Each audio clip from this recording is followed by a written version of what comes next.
제 하나님의 말씀을 봉독합니다. 그들은 조각목으로 궤를 짜되 길이는 2규빗 반, 너비는 1규빗 반, 높이는 1규빗 반이 되게 하고 너는 순금으로 그것을 싸되 그 안팎을 싸고 위쪽 가장자리로 돌아가며 금테를 두르고 금고리 넷을 부어 만들어 그 네 발에 달되 이쪽에 2고리 저쪽에 2고리를 달며 조각목으로 채를 만들어 금으로 싸고 그 채를 궤 양쪽 고리에 꿰어서 궤를 매게 하여 채를 궤 꼬리에 꿰n 대로 두고 빼내지 말지며 내가 내게 줄 증거판을 궤 속에 둘지며 순금으로 속죄소를 만들되 길이는 2규빗 반 너비는 1규빗 반이 되게 하고 금으로 그룹들을 속죄소 두 끝에 쳐서 만들되 한 그룹은 이 끝에 또 한 그룹은 저 끝에 곧 속죄소 두 끝에 속죄소와 한 덩이로 연결할지며 그룹들은 그 날개를 높이 펴서 그 날개로 속죄소를 덮으며 그 얼굴을 서로 대하여 속죄소를 향하게 하고 속죄소를 궤 위에 얹고 내가 내게 줄 증거판을 궤 속에 넣으라. 거기서 내가 너와 만나고 속죄소 위 곧 증거궤 위에 있는 두 그룹 사이에서 내가 이스라엘 자손을 위하여 내게 명령할 모든 일을 내게 이르리라. 아멘. 말씀을 통한 주의 은혜와 평강이 모인 모든 자들 가운데 넘치기를 축원합니다. 하나님께서는 모세에게 이제 성막을 만드는데 필요한 재료를 모으라라고 명령하시죠. 그래서 이 재료들은 이스라엘 백성들이 기쁜 마음과 자원하는 마음 그리고 넉넉하여 드리는 이러한 헌신을 통해 이루어집니다. 오늘 보면은 이렇게 준비될 재료를 가지고 제일 먼저 만들어야 하는 것에 대해 가리키고 있습니다. 바로 언약궤에 관한 것입니다. 일반적으로 우리가 건축을 한다면 가장 기본적인 것으로는 이 외장의 건축물을 먼저 만들고 그 이후에 그 안에 기물들로 채우는 것이 일반적인 순서라고 할 수가 있습니다. 따라서 일반적으로 상식적으로라면 아마도 외부의 성막이 가장 먼저 언급될 법도 한데 하나님께서는 그 안에 들어가는 것 중에 언약궤를 가장 먼저 말씀하고 계시다라는 것이죠. 이것이 의도하는 바는 무엇이냐? 언약궤가 굉장히 중요하기 때문에 그 중요성을 강조하는 것입니다. 여기서 가리키는 궤에 대해서 성경은 여러 표현으로 언급하는데 제가 찾아본 바로는 구약 성경에 이제 184회 이 궤가 등장을 하는데 가장 많이 등장하는 표현이 개역 개정을 기준으로 이제 언약궤가 44회 그리고 증거궤라고 표현한 것이 22회 그리고 법궤라고 표현한 것이 1회 그 외에도 하나님의 궤나 이제 수식 없이 그냥 궤라고 그 궤라고 이렇게 표현되기도 합니다. 그래서 이 동일한 것을 가리키지만 이렇게 이 표현이 다양한 것은 그 용도와 사용 목적에 따라 이름이 서술되기 때문에 그런 것이죠. 그래서 언약궤라고 언급하는 것은 무엇이냐?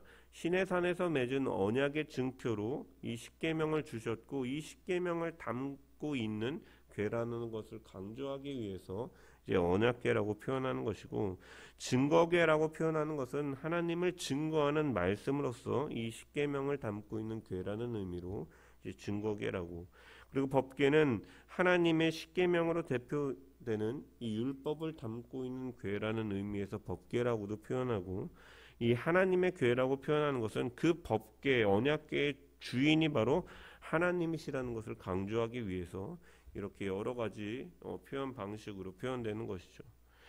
그리고 이 언약궤는 이제 조각목으로 제작됩니다. 10절의 말씀을 보면 그들은 조각목으로 궤를 짜되 길이는 2규빗 반, 너비는 1규빗 반, 높이는 1규빗 반이 되게 하라라고 말씀하셨습니다. 여기서 언급되는 조각목을 학자들은 이제 시띠나무를 가리킨다라고 하면서 이제 오늘날로 치면 이제 아카시아 나무다라고 이렇게 견해를 드러내죠. 그래서 이 아카시아 나무의 특징은 이제 내구성이 강하고 벌레가 침투하지 못하는 나무로 유명하다고 합니다. 그리고 당시에 애굽이라든지 이제 시내반도 그리고 팔레스타인 지역에서 이제 흔하게 이제 접할 수 있는 나무였기 때문에, 그래서 이 시띠나무가 이러한 특징들과 이런 또 흔하게 접할 수 있는 재료였기 때문에 이 언약궤를 만드는 데 사용되고, 그래서 이제 떡상이라든지 분향단이라든지 성막의 기둥이나 널판과 같은 데도 사용되는 재료였습니다. 이 언약궤의 크기는 길이가 2규빗반, 너비가 1규빗반, 높이가 1규빗반이라고 되라고 이렇게 하라고 말씀하셨죠. 여기서 등장하는 1규빗이라는 이 규격은 이 성인이 팔꿈치에서 이 가운데 중지 손가락 끝까지의 길이를 가리키는 것으로, 이제 뭐 애굽에서는 보통 뭐 50cm로 말하기도 하지만 보통은 이제 45cm, 오늘날의 센티미터로 치면 45cm로 환산되는 규격이라고 할 수 있습니다. 그래서 이 센티미터로 계산해 보면 이 언약궤는 이 길이가 112cm, 그리고 세로와 높이는 67cm의 직사각형 형태로 제작되었습니다. 그리고 나서 이 궤의 표면과 이 내부는 순금으로 도금하였죠. 11절의 말씀을 보면 너는 순금으로 그것을 싸되 그 안팎을 싸고 위쪽 가장자리로 돌아가며 금태를 두르라 라고 말씀하셨습니다. 특별히 여기서 이 언약궤, 이 시띠나무 아카시아 나무로 이 만든 이 궤를 하나님께서는 금으로 감싸라라고 말씀하시는데, 특별히 순금이라고 말씀하시죠. 히브리어로 보면 자부 타호르라고 이렇게 쓰여 있는데, 자부는 금을 가리키고 이 타호르는 때묻지 않은 깨끗한 불순물이 섞이지 않은 순결한이라는 의미의 단어가 사용된 것입니다. 즉 언약궤를 감싸는 금은 특별히 정제되어서 가장 순도 높은 것을 사용하라고 명령하고 계신 것이죠. 어떠한 불순물이나 오염물도 허용하지 말라라는 의미로서 이렇게 강조하고 계신 것이고, 하나님께서 이렇게 요구하시는 이유는 하나님의 경건과 거룩성을 강조하는 의미로서 영적인 순결함과 정결함을 상징하기 때문인 것입니다. 우리는 여기서 한 가지 중요한 교훈을 발견할 수 있는데, 하나님께서 주신 언약궤는 우리 본문에서도 드러나는 것처럼 하나님께서 백성들과 만나는 장소이자 하나님께서 말씀하시는 장소인 것이죠. 오늘 본문 22절에 보면 거기서 내가 너와 만나고 속죄소 위 곧 증거궤 위에 있는 두 그룹 사이에서 내가 이스라엘 자손을 위하여 내게 명령할 모든 일을 이르리라 라고 말씀하셨습니다. 하나님의 언약궤의 그 속죄소에 영광의 구름으로 임재하시고 그곳에서 모세에게 말씀하시는 것이죠. 그래서 이 언약궤에 대해서 하나님께서 불순물이나 오염물이 허용되지 않는 순금을 사용하라라고 하시는 것은 오늘날 우리에게 어떠한 교훈을 주는가? 바로 하나님의 말씀 앞에 우리는 영적인 순결함으로 순종해야 됨을 말씀하고 있다라는 것이죠. 말씀 앞에 내 욕심이나 내 상황이나 내 뜻이나 내 형편과 같은 그러한 이 불순물들을 가지고 말씀 앞에 서면서 이 말씀은 내가 지키고 이 말씀은 지키지 않는 취사선택과 같은 그러한 모습 속에서 하는 것이 아니라 말씀 앞에 온전함으로 순전한 마음으로 나아가야 되는 것이죠. 예수님께서는 하나님과 같은 신성을 지니셨지만 또한 우리의 죄를 담당하시기 위해 우리와 같은 인성을 지니신 분으로 오셨죠. 그래서 그분은 십자가 앞에 죽음의 고통을 아셨기 때문에, 그 십자가의 죽음이 어떠한 의미인지를 아셨기 때문에 아버지여 할 수 있거든 이 잔을 내게서 옮기소서. 그러나 만약 이것이 아버지의 뜻이라면 내가 이 잔을 마시겠습니다. 나의 뜻대로 하지 마옵시고 아버지의 원대로 되게 하여 주옵소서라고 기도하시고 순종하셨습니다. 인간의 죄를 대신 지고 성부 하나님으로부터 그 죄의 진노를 받아서 그 근본 하나님의 본체이신 그분이 하나님과의 관계가 일시적으로 끊어지는 그 일은 결코 쉬운 일이 아니었기 때문에 할 수만 있거든 이 잔을 내게서 옮겨달라라고 기도하신 것이죠. 하지만 기도하시면서 아버지의 뜻 앞에 자신의 아픔과 두려움을 내려놓으며 온전한 순종으로 십자가를 통해 아버지의 대속의 뜻을 이루신 것입니다.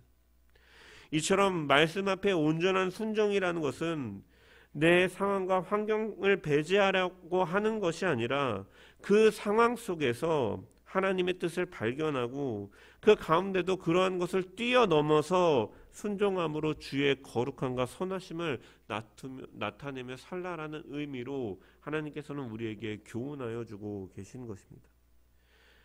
그리고 이어서 하나님께서는 언약궤 밑에 4개의 금고리를 만들라라고 말씀하셨습니다. 12절의 말씀을 보면 금고리 넷을 부어 만들어 그 4발에 달되 이쪽에 2고리 저쪽에 2고리를 달라라고 말씀하셨습니다. 이 언약궤를 운반하는 것은 이동하는 것은 고앗 자손이 메고 이동하였습니다.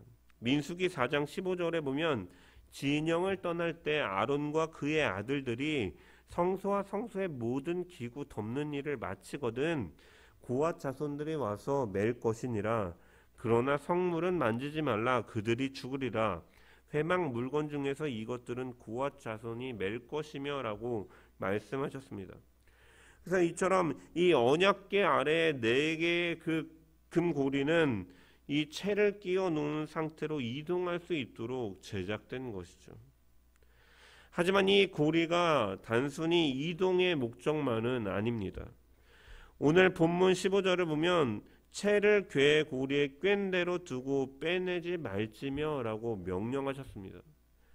성막이 이동을 멈추고 한 자리에 정체할 때도 이제 항상 끼워 놓은 상태로 지성소에 놓으라라고 말씀하고 계신 것이죠. 또한 이 언약궤가 솔로몬이 이제 성전을 완공하고 최종적으로 이 언약궤가 안치될 때도 보면은 열왕기상 8장 8절에 보면 채가 길므로 채 끝이 내소 앞 성소에서 보이나 밖에서는 보이지 아니하며 그 채는 오늘까지 그곳에 있으며 라고 기록되어 있습니다. 이처럼 언약궤가 이 솔로몬의 성전에 최종적으로 안치될 때에도 이 막대들이 제거되지 않았다라는 사실을 통해서 알 수 있는 것은 무엇이냐? 단순히 이 고리들은 이 이동할 때만을 위한 것이 아니라 부정한 것으로부터 언약궤를 보호하는 역할을 했던 것이죠. 언약궤는 하나님의 임재를 상징하는 것으로 사람이 그 언약궤를 만지는 것은 하나님의 거룩하심을 침해하는 것이기 때문에 혹시 채를 빼고 넣다가 만질 수 있는 위험이 있기 때문에 이 고리를 만들고 항상 껴두라 하셨고, 이렇게 발끝에 고리를 달아 놓음으로 땅에 닿지 않도록 지면으로부터 떨어져서 있게 하신 것이죠. 사무엘하 5장에 보면 블레셋 사람들은 이스라엘로부터 이 언약궤를 빼앗아서 자신의 신당에 모셔두었습니다. 그것에 대해서 하나님께서는 이제 그들을 징계하시죠. 다윗이 기럇 여아림에 있을 때 법궤를 다윗성으로 옮길 때 우사가 이 하나님의 이 언약궤 법궤를 손으로 만졌다가 이로 인해서 죽게 되는 일들도 성경에 기록되어 있습니다. 즉 그래서 하나님께서는 고리와 채를 만들어 하나님의 언약궤를 손으로 만지지 않도록 운반하도록 하셨고, 이 최종 안착된 이후로도 이 채를 낀 상태로 보존함을 통해서 부정함이 하나님의 거룩함을 훼손하지 않도록 하신 것입니다. 여호수아 3장 4절의 말씀을 보면 그러나 너희와 그 사이의 상거가 2000규빗쯤 되게 하고 그것에 가까이 하지는 말라. 그리하면 너희 행할 길을 알리니 너희가 이전에 이 길을 지나보지 못하였음이라 라고 기록되어 있습니다. 이스라엘 백성들이 광야에서 이제 이동할 때 제사장들이 언약궤를 메고 가면 백성들은 2000규빗의 거리를 두고 뒤쫓아 오도록 하라고 명령하신 것이죠. 이것은 작은 상자처럼 보이는 언약궤라 할지라도 그것에 대해서 극도의 주의와 존경심을 가지고 대해야 됨을 말씀하고 있는 것이죠. 우리는 살면서 이 하나님의 거룩하심을 훼손하지 않기 위해 우리는 늘 경건의 연습을 가져야 되는 것입니다. 하나님의 영이 거하시는 우리가 곧 바로 하나님의 성전이 되는 것이고, 하나님은 인간이 범접할 수 없도록 선하고 거룩하신 분이십니다. 이런 하나님의 백성으로 우리가 살아간다라는 것은 우리가 생활 가운데 고의적으로 혹은 부주의하여 죄를 범함으로 인해서 하나님의 영광과 거룩하심을 침해하지 않도록 늘 주의하며 깨어서 경건의 노력을 기울이며 살아갈라라는 이 의미가 바로 이 가운데 담겨 있다라는 것입니다. 우리 주변에는 항상 죄의 유혹이 도사리고 있습니다. 하나님의 나라는 이미 임했지만 아직 완성되지 않은 이미와 아직의 이 갈등 경계 속에서 사단은 우는 사자와 같이 삼킬 자를 찾아다니며 우리를 시험하고 넘어뜨리려 합니다. 따라서 우리가 방심하거나 마음이 풀어졌을 때 우리는 죄로 인하여 넘어질 가능성이 많이 있다라는 것이죠.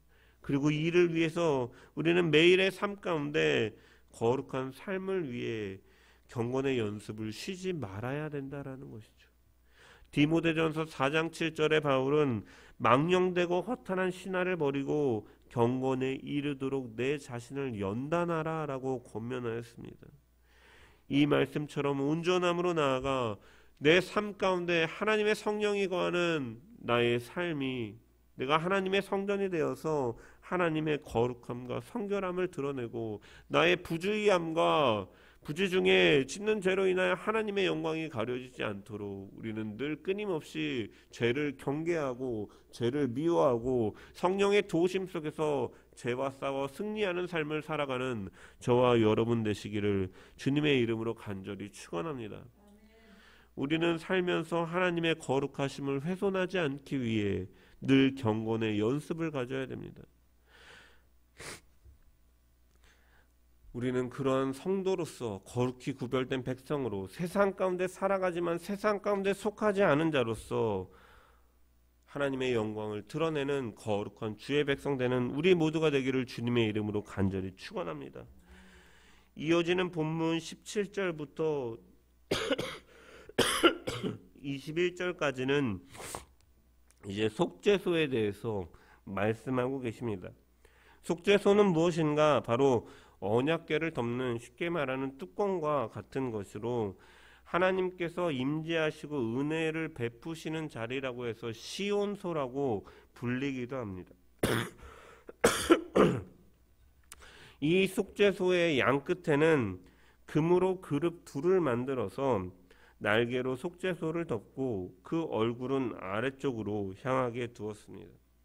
여기서 말하는 그룹은 천사를 가리키는 것이죠. 하나님께서는 이 성막에 임하실 때 언약궤 위에 속죄소 위에 임하시겠다라고 말씀하셨습니다. 따라서 그룹이 얼굴을 아래로 향하고 있다라는 것은 그 하나님의 영광의 임재 앞에서 천사라 할지라도 감히 하나님의 영광을 쳐다볼 수 없는 그 경외함을 드러내야 됨을 가리키고 있는 것이죠. 또한 이 언약궤 속에 들어있는 것은 십계명의 두 돌판, 이 두 개의 증거판이었습니다. 그리고 이제 이후에 두 가지가 추가되는데 히브리서 9장 4절에 보면 금향로와 사면을 금으로 싼 언약궤가 있고 그 안에 만나를 담은 금 항아리와 아론의 쌍난 지팡이와 언약의 돌판들이 있었다라고 히브리서 기자는 증언하죠. 그래서 즉 십계명의 두 돌판과 이제 만나를 담은 항아리와 그리고 아론의 쌍난 지팡이가 이제 이 언약궤 안에 있게 됩니다. 여러분, 이 세 가지는 예수 그리스도를 상징합니다. 이 만나는 생명의 떡으로 오실 예수 그리스도를 가리키기도 하고, 이제 그 아론의 쌍난 지팡이는 그 나무의 그 원재료가 이제 히브리인들에게는 시기를 알아서 가장 먼저 깨어나는 그 꽃을 가진 나무로서 예수 그리스도의 오심을 바라봐야 된다는 의미, 그리고 이 십계명의 두 돌판은 완전한 그 율법을 행하시고 이루신 예수 그리스도를 가리키는 의미가 있죠. 또한 한편으로는 이 세 가지는 또한 어떠한 의미가 있느냐? 바로 인간의 죄를 상징하는 것들이기도 합니다. 완전하고 거룩한 하나님의 율법 앞에서 그 어떤 인간도 한 사람도 예외 없이 그 범죄한 자로서 드러날 수밖에 없는 것이죠. 아론의 쌍난 지팡이는 하나님이 세우신 지도자인 이 모세와 아론에게 대항한 고라, 다단, 아비람 족장 250명의 반란을 상징하기도 합니다.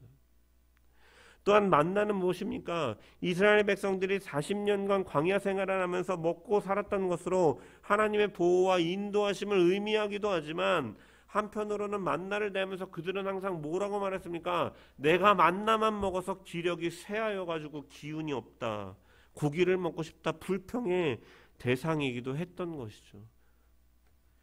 따라서 이 언약궤의 뚜껑인 속죄소는 어떠한 의미가 있느냐? 바로 인간의 죄를 덮는 의미가 있는 것이죠.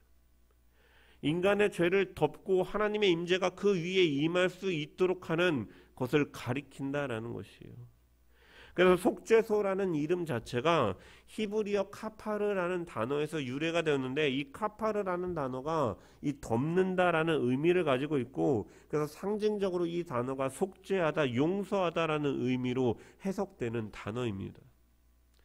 그래서 대속죄일의 대제사장은 희생제물의 피를 들고 지성소로 들어가서 속죄소 위와 그 앞에 피를 뿌려서 이스라엘의 죄를 속하죠. 레위기 16장에 보면 대제사장 아론은 이 제사장 의복을 입고 이 대속죄일의 지성소로 들어가서 먼저 자기와 자기 가족들의 죄를 속하기 위해서 수송아지를 잡아다가 그 피를 속죄소 위에 7번 뿌립니다. 7번 뿌린다는 것은 완전수로서 완전하게 죄를 사한다라는 의미를 가지고 있죠. 그리고 다시 나와서 염소를 잡아서 그 피를 가지고 백성들의 죄를 속하기 위해 똑같이 또 피를 뿌리는 것이죠. 그러면 하나님께서 이 백성들의 죄를 사해 주시는 것으로 말씀하신 것입니다. 이러한 행위는 죄인들을 향한 하나님의 진노를 제거하는 것을 가리키는 의미인 것입니다. 인간은 모두가 죄인이죠. 그래서 하나님의 그 진노를 피할 수 있는 사람은 아무도 없다라는 것이고, 그리고 이 죄사함을 얻기 위해서는 피 흘림이 있어야 된다라는 것입니다. 그래서 이 속죄소는 바로 또 무엇을 상징하는 것이냐, 무엇의 예표이냐, 바로 예수님을 가리키는 것이죠.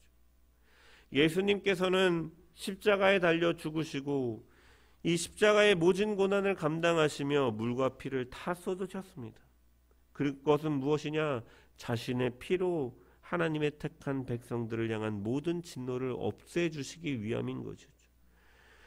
속죄소가 인간의 죄를 의미하는 언약궤 안에 물건을 덮는 것처럼 예수님의 피로 그 죄를 덮는 것이죠. 씻으시는 것이죠. 우리의 죄가 아무리 클지라도 예수 그리스도의 피가 모두 덮어버리기 때문에 하나님이 진노하지 않으시고 의인으로 선언하여 주시는 것입니다. 그러므로 우리가 하나님께로 나아갈 수 있는 것, 그 생명의 관계, 영원한 생명을 누릴 수 있는 것은 바로 예수 그리스도를 통해서만이, 그 피로 죄의 공로, 이 죄가 덮어져야만이 우리가 그 하나님께로 나아갈 수 있음을 분명히 발견할 수 있다는 것입니다. 오직 길이요 진리요 생명이신 예수 그리스도가 아니고서는 나로 말미암지 않고는 아버지께로 올 자가 없느니라 말씀하신 것처럼, 예수의 보혈이 아니고서는 결단코 천국에 들어갈 수 없음을 분명하게 드러내고 있는 것이죠.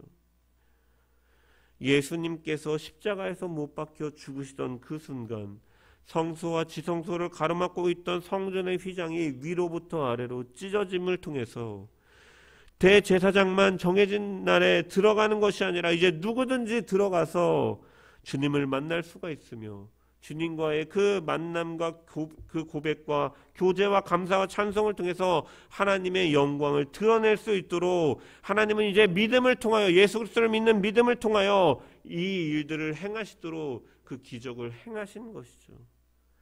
우리는 이 주님의 보혈로만 죄사함을 받을 수가 있는 것이고, 그분을 향한 믿음으로만 생명이신 하나님께로 나아가 그 생명의 사귐의 교제를 누릴 수가 있는 것입니다. 언약궤는 이 땅에서 순례자와 나그네와 같은 하나님의 백성들과 함께 하시는 그리스도를 상징적으로 나타내는 것이죠. 인자는 머리 둘 곳이 없도다 말씀하신 것처럼, 예수님께서는 일정한 거처 없이 죄인들을 향해 찾아가시고 하나님의 말씀을 가르치시고 병자들과 귀신 들린 자들을 고치시며 천국 복음을 선포하셨습니다. 그것은 그리스도가 필요한 곳이라면 어디든지 가셔서 만나시고 그를 구원하시는 그리스도의 사역을 가리키는 것이죠. 이 성막 안에 이 언약궤가 가장 중심에 있었던 것처럼 우리를 생명으로 인도하는 예수 그리스도를 우리는 늘 우리의 삶의 중심 가운데 두고 살아가야 될 줄 믿습니다. 하나님이 말씀하시는 자리, 하나님이 용서하시고 은혜 베푸시는 자리를 가리켜서 이제 언약궤와 속죄소를 가장 먼저 언급하시는 것은 우리의 신앙의 중심이 무엇이 되어야 되는지를 하나님께서는 가르쳐주고 계시는 것이죠. 즉 우리의 신앙의 중심은 하나님과 그분의 말씀이 되어야 되는 것입니다. 예수 그리스도에 대해 증거하는 하나님의 말씀이 우리의 신앙의 중심이 되어야 되는 것이지, 그 외에 다른 어떤 것이라도 우리의 신앙의 중심이 된다면 그것은 결코 바른 신앙이 될 수 없는 것입니다. 이스라엘 백성들은 이 언약궤와 함께할 때 승리하였습니다.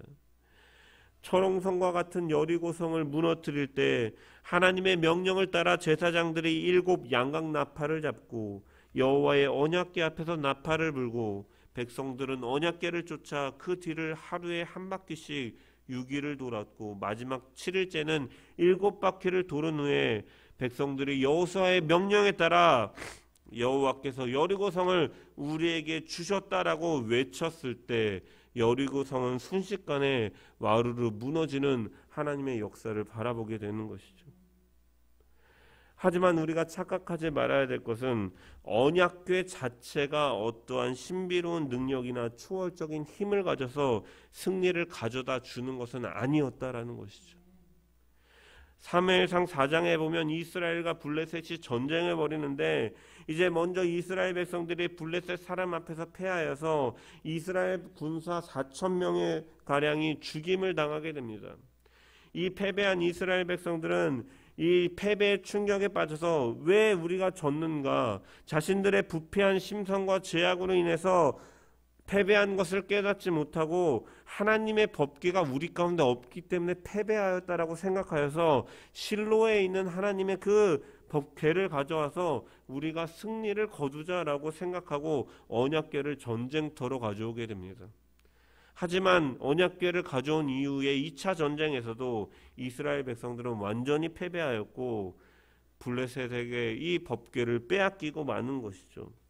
그리고 이때 엘리의 두 아들인 홈니와 비느하스마저 죽임을 당합니다. 엘리 제사장은 이 패배 소식과 함께 아들들의 비보를 듣고 의자에서 넘어져 죽고 말았죠. 또한 비느하스의 아내였던 엘리의 며느리는 아들을 낳다가 이제 죽는데 죽기 전에 그 아들의 이름을 이가봇이라고 하였고 죽었다라고 하고, 이가봇은 바로 하나님의 영광이 떠났다라는 의미를 갖고 있다라고 성경은 증언합니다. 이렇게 언약궤를 가지고 전쟁터에 나갔는데도 대패하였을 뿐만 아니라 적군에게 빼앗기는 일들도 있었다라는 것이죠. 이것은 무엇을 가리킵니까? 언약궤 자체에 신령한 능력이 있는 것이 아니라 하나님의 영광이 함께할 때 그 언약궤가 의미가 있는 것이고, 하나님의 영광이 떠난다면 아무것도 아니다라는 것을 우리에게 가르쳐주는 것이죠. 이 언약궤를 블레셋에게 빼앗긴 사건은 우리에게 교훈을 줍니다. 언약궤는 이 하나님께서 임재하시고 말씀하실 때 그 진정한 의미가 나타나는 것이지 나타나는 것입니다. 하나님의 영광이 떠났다면 그것이 아무리 언약궤라 할지라도 그 물건 자체에는 효력이 없다라는 것이죠. 마찬가지로 우리가 하나님의 임재를 바라보고 예수 그리스도의 힘입어서 하나님께 정말로 나를 산제물로 드리는 예배 속에서 살아가는 것이 아니라 그냥 종교적인 습관과 형식에 따라서 잘못된 그냥 종교적인 행위로만 우리가 살아간다면 우리 역시도 주님을 모신다라고 말하지만 우리 역시도 패배하며 살 것이 자명한 것이죠.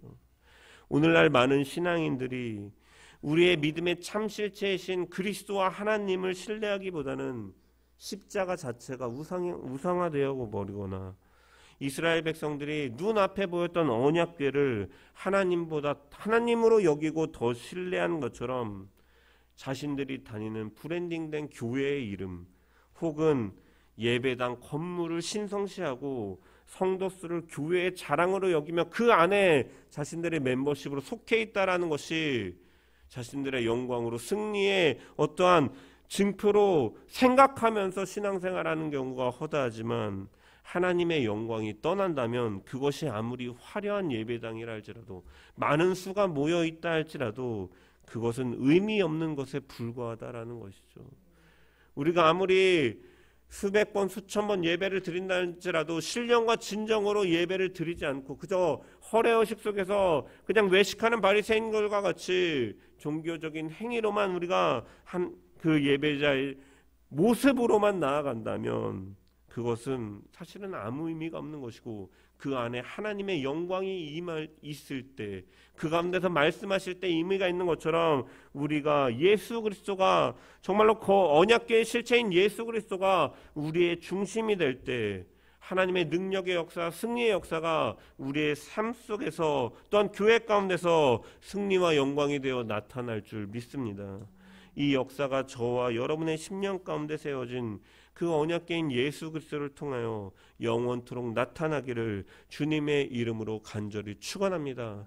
외식하는 자들과 같이 그냥 겉껍데기 혹은 눈에 보이는 언약궤만을 쫓았던 이스라엘 백성들처럼 살아가는 것이 아니라, 진정으로 예수 그리스도를 중심에 두고 그분과의 교제 속에서 생명의 관계를 누리며, 그분이 말씀하실 때 불순물을 제거하고 순금으로 그 앞에 나아가는 것처럼 우리의 마음을 정결케 하고 온전한 마음으로 그 뜻에 순종하며 나아감을 통해 하나님의 승리의 역사를 세워가는 도구로 사용되는 우리 세상의 빛교회의 모든 성도 되기를 주님의 이름으로 간절히 축원합니다.